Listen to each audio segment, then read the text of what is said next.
Hello guys, मैं हूं कृष्ण कुमार और आप हैं मेरे साथ मेरे YouTube channel the Gurukul learning पर।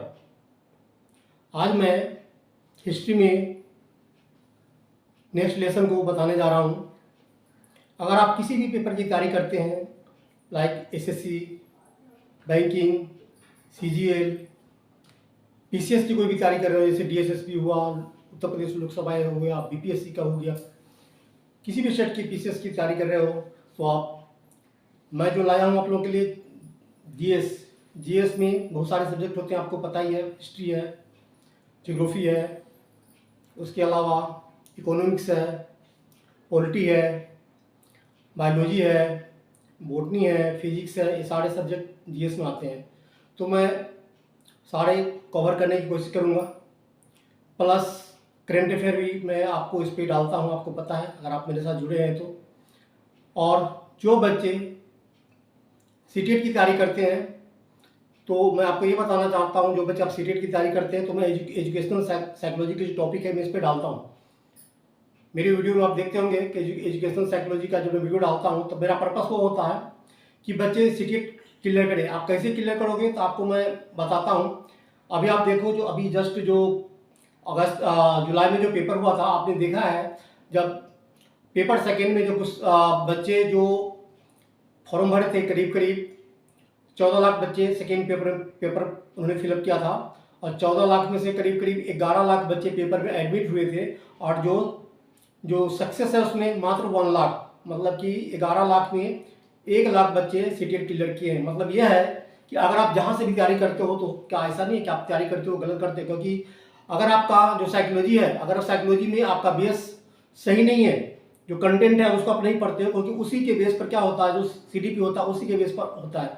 अगर आप वन लाइनर आप सीडीपी पढ़ोगे, अब बेस आपका क्लियर नहीं है, तो आप इस तरह 4 साल 5 साल आप देते रहो पेपर, आपका साइकोलॉजी क्लियर नहीं हो पाएगा। तो साइकोलॉजी अगर क्लियर करना हो तो जो मेन कंटेंट होता है, जो बेसिक चीज़ होता है, उस चीज़ को आप देखो कि उसमें क्या चीज़ है, क्योंकि वहाँ से ही सारी सीडीपी आपको निकलेगी। और मेन कंटेंट आपका क्लियर नहीं है तो फिर नहीं होगा। तो जो भी सीटेट के बच्चे तैयारी कर रहे हो, या यूपी टेट हो, या सुपर टेट हो, या बिहार टेट हो, किसी भी टेट की तैयारी आप करते हो, तो जो मैं टॉपिक डालता हूँ आपको उसको पढ़ो। उसमें जो मेन कंटेंट है आप उसको अगर क्लियर कर लेते हो तो आपको समझ में आएगी कि जो साइकोलॉजी है उसमें सीडीपी जो आएगी कैसे कैसे आपको दिमाग में फिर आने लगेगी। तो ये सब चीज़ें हैं जो मैं आपको बताता हूँ। इसके लिए जो हमारा जो चैनल है द गुरुकुल लर्निंग 772, क्या है, द गुरुकुल लर्निंग 772, अगर आप इसको सर्च करते हो 772 करके तो आपको आ जाएगा, और इस पर हमारे वीडियो जो है आपको मिलेगा। तो चलिए ज़्यादा बात न करते हुए हम आज का जो सब्जेक्ट है हिस्ट्री का लेसन मैं उसको स्टार्ट कर रहा हूँ। भारत के जो राष्ट्रीय ध्वज है का डिजाइन किसने बनवाया था? मुझे इस तरह का लाने का पर्पस यही है कि आप देखते हो जैसे कि बहुत सारे लोग हैं इलेक्ट्रॉनिक जो बोर्ड है उस पर पढ़ाते हैं, उसमें क्या होता है आपका टाइम का वेस्टेज होता है। कैसे? क्योंकि 4 क्वेश्चन एक बार में डालते हैं। आप ये समझो कि आपको पता है कि किसी ने कहा कि इंडिया कब आज़ाद हुआ, तो 1947 में हुआ। आपको पता है 1947 में हुआ, और उसमें 1969 डाल दो, 90 डाल दो, 24 डाल दो, का मतलब नहीं होता ना। इसमें आपको क्या है, टाइम बचत है। मतलब वन लाइनर में पढ़ाने का मतलब यह है कि आपके मैं टाइम का बचत कर रहा हूँ, है नहीं। तो इससे क्या होता है कि आपका जो है मेन चीज़ जो है आपको याद रहेगा, और जो विकल्प जो होते हैं उस पर आपको ध्यान लाने की जरूरत नहीं है, सिर्फ आपको वो चीज़ याद होना चाहिए बस। इसलिए वन लाइनर मैं हर कुछ में ला रहा हूँ। अभी मैं स्पोर्ट्स में स्टार्ट करने वाला हूँ, स्पोर्ट्स भी आपको इस पर डालूंगा, क्योंकि वो भी जीएस में आ जाता है, कला संस्कृति भी जीएस में आता है। तो वन लाइनर मेरा जो क्वेश्चन होगा ना, सारा वन लाइनर होगा। उसमें क्या होगा, आपका पूरा होगा ना, दिमाग में वो चीज़ रहेगा। विकल्प के सारे आप नहीं रहोगे किसमें से ये विकल्प, वो बच्चा वो होता है जो क्या होता है, जो सही से नहीं पढ़ता है, उसके दिमाग में चल रहा होता है, आप किसी में टिक लगा दिया। लेकिन आप वन लाइनर पढ़ोगे तो आपके दिमाग में रहेगा कि हमने पढ़ा हुआ है। तो चलो आज के वीडियो में हम स्टार्ट करते हैं। भारत की राष्ट्रीय ध्वज का डिजाइन किसने बनाया था? तो भारत के राष्ट्रीय ध्वज का डिजाइन जो बनाया था मैडम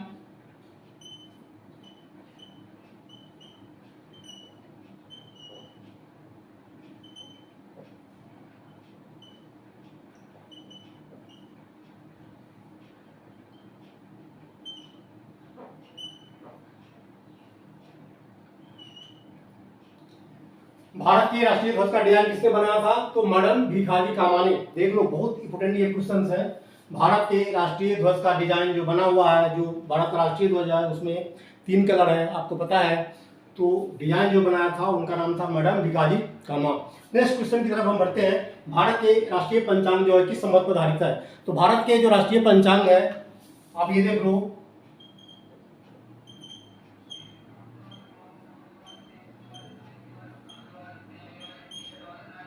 भारत के जो राष्ट्रीय पंचांग है वह शक संवत पर आधारित है। किस पर आधारित है? शक संवत पर आधारित है। हमारे साथ इस चीज़ को आप हमेशा लर्न कर लें। जब आप क्लास लेते हो तो हो सकता है कि जो क्लास है मैं आज इसमें बढ़ा रहा हूँ, करीब करीब इसमें वही बच्चे जुड़ेंगे जो हमसे रिलेटेड है, मतलब कि जो बच्चे तैयारी कर रहे हैं किसी भी पेपर का, एसएससी हो, स्टाफ सिलेक्शन जैसे तैयारी कर रहे हो, या किसी भी पीसीएस की तैयारी कर रहे हो, तो वही बच्चे जो पढ़ने वाले बच्चे होंगे वही जुड़ेंगे। क्योंकि ये इंटरटेनमेंट करने का तो हमने कुछ बनाया नहीं है कि डांस फांस है। जिसको पढ़ना है वो मेरे लाइन पर जुड़ेगा। अगर उसको कंपटीशन की तैयारी करनी है या उसको लगता है कि हमारा जीएस कमजोर है और हम 7, 8, 10 नंबर से हम पीछे रह जाते हैं, तो आप हमारे साथ जुड़िए। मैं गारंटी करता हूँ कि आप जो पेपर में जब बैठेंगे तो आपको ये जो हमारा जो क्वेश्चन है इसमें से आपको 10 जो 12 क्वेश्चन है मिनिमम, आप जहां से भी पढ़ रहे हो पढ़ो, लेकिन ये क्वेश्चन आपको उसमें हेल्प करेगा जीएस के लिए। जो दिल्ली के जो केंद्रीय सचिवालय है उसका जो उत्तरी दक्षिणी खंड है उसका वास्तुविद कौन था? बहुत ही इंपोर्टेंट क्वेश्चन है। दिल्ली के केंद्रीय सचिवालय के उत्तरी दक्षिणी खंडों का वास्तुविद कौन था?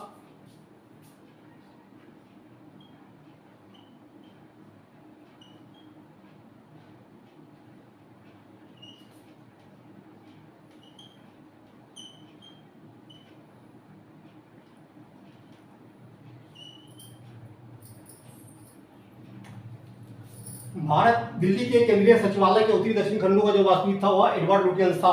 एडवर्ड लुटियंस ने आपको एडवर्ड जो आप देखते होंगे, अगर आप दिल्ली में आए होंगे और इंडिया गेट पर गए, आपने गया होगा तो आपने देखा होगा वहाँ पर जितने भी जो सिस्टम बना हुआ है उसका जो डिजाइन तैयार किया था वह एडवर्ड लुटियंस ने डिजाइन तैयार किया था। इसमें एक नेक्स्ट क्वेश्चन और भी जुड़ेगा, हो सकता है आप याद रखना कि दिल्ली के जो केंद्रीय सचिवालय उसका तो आपने देख लिया, लेकिन दिल्ली का जो राष्ट्रपति भवन है, जो राष्ट्रपति भवन है इंडिया का, उसका भी डिजाइन इन्होंने ही किया था, एडवर्ड लुटियंस ने। इन्होंने जो राष्ट्रपति भवन का डिजाइन उन्होंने ही बनाया था। ठीक है, नेक्स्ट बढ़ते हैं। गांधी इरविन जो समझौता है कब हुआ? गांधी इरविन जो समझौता हुआ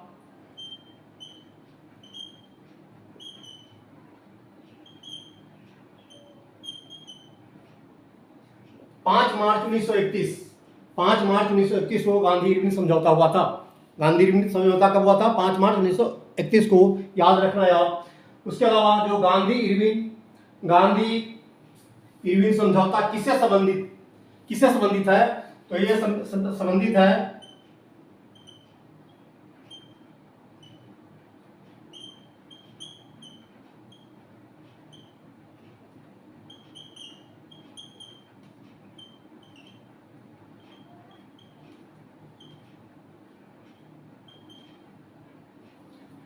सविनय अवज्ञा आंदोलन, आपने नाम सुना होगा।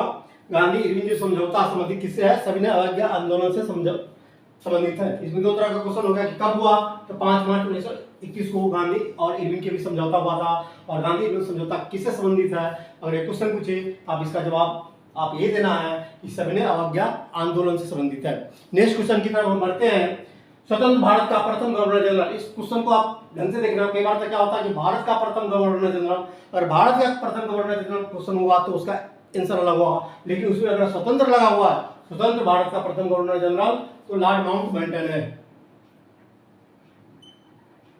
Lord Mountbatten.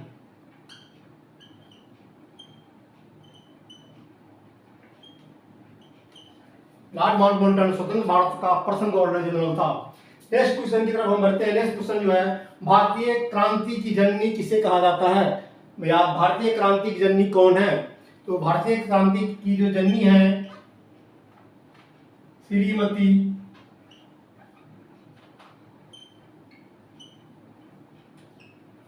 Annie Besant. कौन है? Shrimati Annie Besant.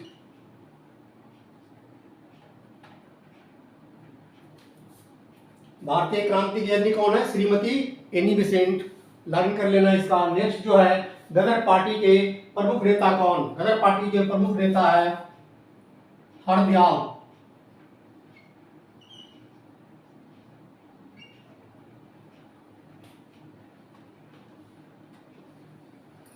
गदर पार्टी के जो प्रमुख नेता है उनका नाम है हरदयाल।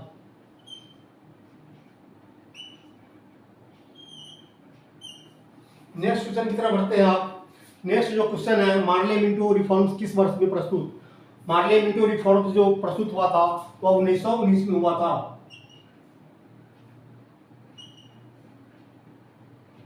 नेक्स्ट क्वेश्चन की तरफ बढ़ते हैं। मुस्लिम लीग की स्थापना का श्रेय किससे? मुस्लिम लीग की जो स्थापना का श्रेय जो है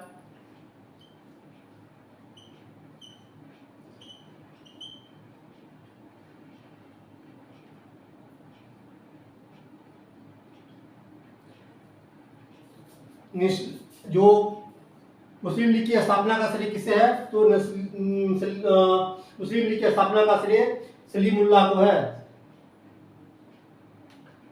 नेक्स्ट क्वेश्चन जो है, इंडियन नेशनल कांग्रेस के संस्थापक कौन थे? तो इंडियन नेशनल कांग्रेस के जो संस्थापक थे A O Hume. A O Hume.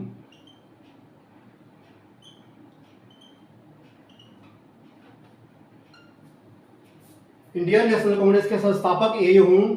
आगे भारतीय राष्ट्रीय कांग्रेस की स्थापना कब हुई थी? तो भारतीय राष्ट्रीय कांग्रेस की जो स्थापना हुई थी वो आपको 1885 ईस्वी में हुई थी। 1885। नेक्स्ट जो है, 1857 के विद्रोह के समय भारत का गवर्नर जनरल कौन था? आप ये देख लो, जब 1857 का विद्रोह हुआ था उस समय भारत का गवर्नर जनरल कौन था?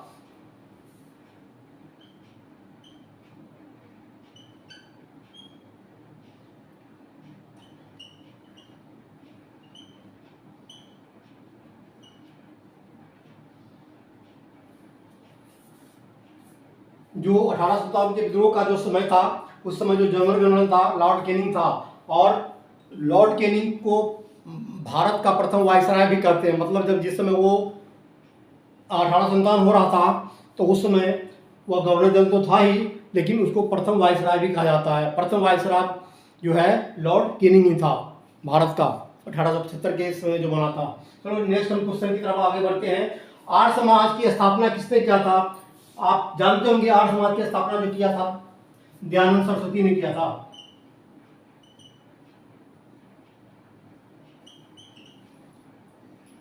दयानंद सरस्वती।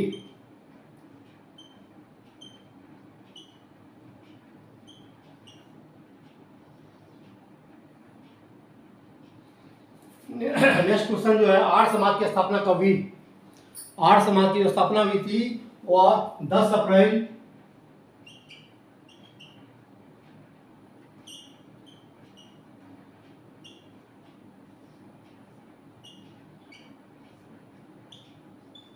1875 कब हुई थी आर्य समाज की स्थापना? 10 अप्रैल 1875 को आर्य समाज की स्थापना हुई थी। किसने किया था आर्य समाज की स्थापना? तो दयानंद सरस्वती ने आर्य समाज की स्थापना किया था।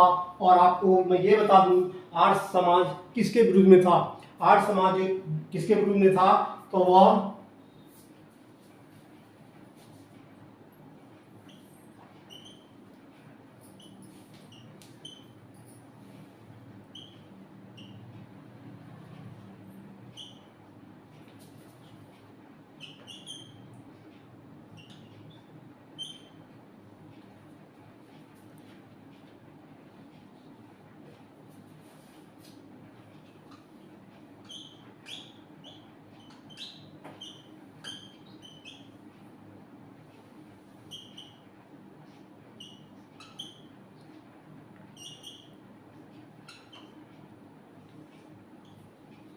आर्य समाज जो विरोध में था वह मूर्ति पूजा हुआ धार्मिक जो अनुष्ठान होता था उसके विरोध में था।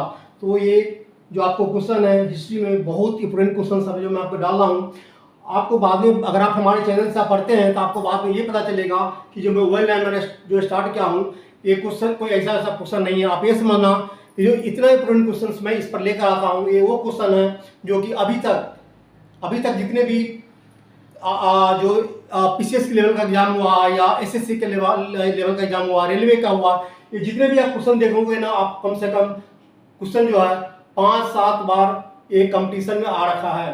तो आप ये समझो कि आपके लिए मैं कितना इंपोर्टेंट क्वेश्चन सब लेकर आया हूँ। हमारे साथ जुड़े रहें और अगर आप चाहते हो जीएस को कंप्लीट करना आप हमारे साथ तो हमारा जो चैनल है उसको हमेशा आप देखिए पढ़ें और आप अपने लाइफ में सक्सेस हो। तो आज मैं इन शब्दों के साथ यानी मैं वापस आपको मैं ये बताना चाहता हूँ कि जो द गुरुकुल लर्निंग है 772 उसको आप लाइक करें, सब्सक्राइब करें और दोस्तों के साथ आप शेयर करें। थैंक्स।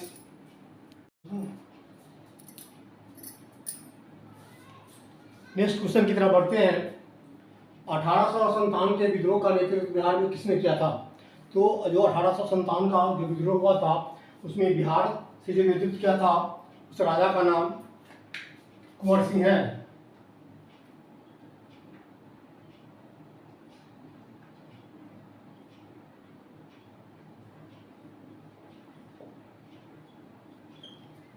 कौन था? कुंवर सिंह, जिन्होंने 1857 के विद्रोह में बिहार का नेतृत्व किया था। नेक्स्ट क्वेश्चन की तरफ हम बढ़ते हैं।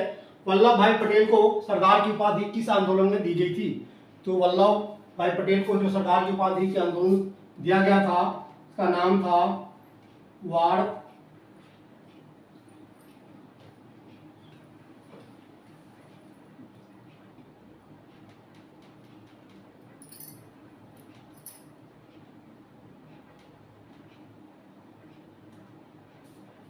वारदोली आंदोलन। वल्लभ भाई पटेल को सरदार की जो उपाधि दिया गया था वह वारदोली आंदोलन में दिया गया था। इसके अलावा 1873 में किसके द्वारा सत्यशोधक समाज की स्थापना हुई? जो सत्यशोधक समाज की स्थापना हुई थी ज्योतिबा फुले द्वारा।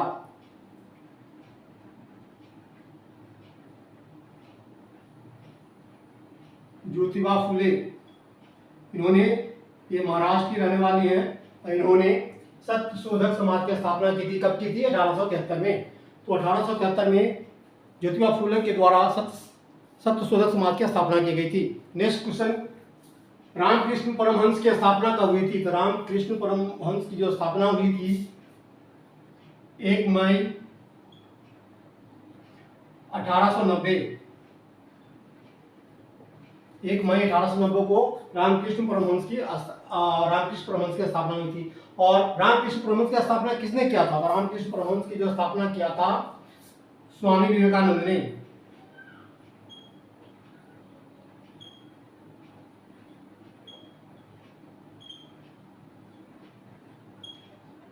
स्वामी विवेकानंद ने रामकृष्ण परमहंस की स्थापना की थी, क्योंकि रामकृष्ण परमहंस इनके गुरु थे। किनके गुरु थे? स्वामी विवेकानंद के गुरु का नाम रामकृष्ण परमहंस था। तो इन्होंने 1 मई 1890 को उनके नाम पर, रामकृष्ण मिशन के नाम पर स्थापना किया था रामकृष्ण परमहंस की। हम आगे क्वेश्चन में बढ़ते हैं। तीसरे अंग्रेज मैसूर युद्ध को रोकने के लिए टीपू सुल्तान ने अंग्रेजों के साथ मिलकर कौन सी संधि कर लिया था? श्रीरंगपट्टनम की संधि किया था इन्होंने।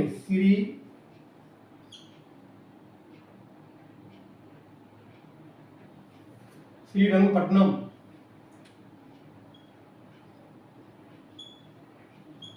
संधि का नाम था श्रीरंगपट्टनम संधि। नेक्स्ट क्वेश्चन, भारत का प्रथम गवर्नर जनरल। आप देखो, भारत का प्रथम गवर्नर जनरल पूछ रहा है, इसमें आप लोग इधर से उधर मत हो जाना, सबका अलग अलग है। जब 1857 का था उस समय कौन था वो अलग है। और ये क्या है? William Bentinck. कौन सा है? विलियम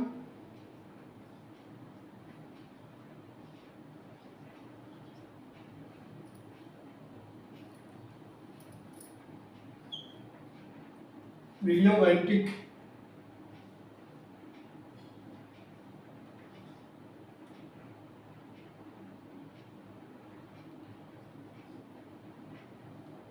याद रहेगा, भारत का प्रथम गवर्नर कौन? William Bentinck. नेक्स्ट है, दिल्ली के जो खगोलीय वेधशाला है जंतर मंतर किसने बनवाई थी? तो इन्होंने जयसिंह द्वितीय ने बनवाई थी। जयसिंह द्वितीय। जयसिंह सेकेंड। यहाँ से जंतर मंतर से जितने भी खगोलीय दुर्घटना होती है इसको देखा जाता है। तो किसने बनवाई थी? जयसिंह ने बनवाई थी। भारत के गुरिल्ला युद्ध का पथ प्रदर्शक कौन थे? भारत के जो गुरिल्ला युद्ध था जो हुआ था उसका पथ प्रदर्शक कौन थे? शिवाजी।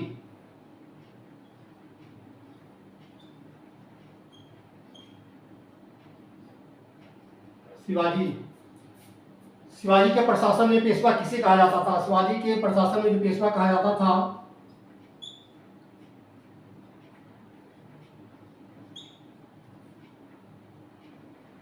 प्रधानमंत्री को। प्रधानमंत्री का जो पद होता था उसको पेशवा कहा जाता। हुमायूंनामा किसने लिखा था? जो हुमायूंनामा जो लिखा था गुलबदन बेगम। गुलबदन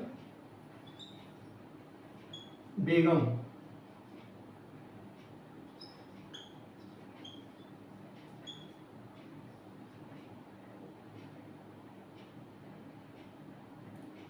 गुलबदन बेगम। इसके अलावा अकबर द्वारा बनाए गए उपासना भवन या पूजा गृह को क्या कहा जाता था? पता है आपको, अकबर ने अकबर से शादी किया था। वो हिंदू थी। शादी तो यूं पसंद से किया नहीं गया था, मतलब जबरदस्ती अकबर ने किया था। तो अकबर का जो शासन था उसमें उन्होंने हिंदुओं के लिए भी बहुत सारे ऐसे सिस्टम को विकसित किया था जो हिंदू समाज पसंद करे। इसके तहत में उन्होंने जो उपासना भवन या पूजा गृह ये बनवाया था, तो उसको इबादत खाना कहा जाता था। क्या कहा जाता था? इबादत खाना। इबादत खाना।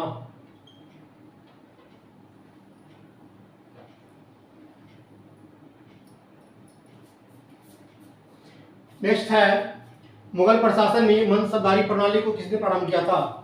तो मुगल प्रशासन में मनसबदारी प्रणाली को जो प्रारंभ किया था उसका नाम है अकबर।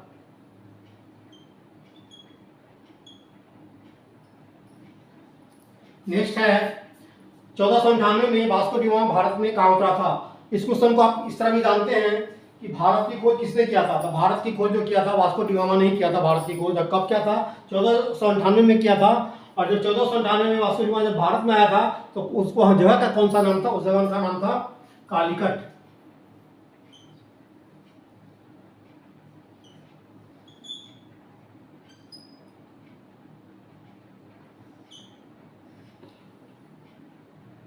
कालीकट।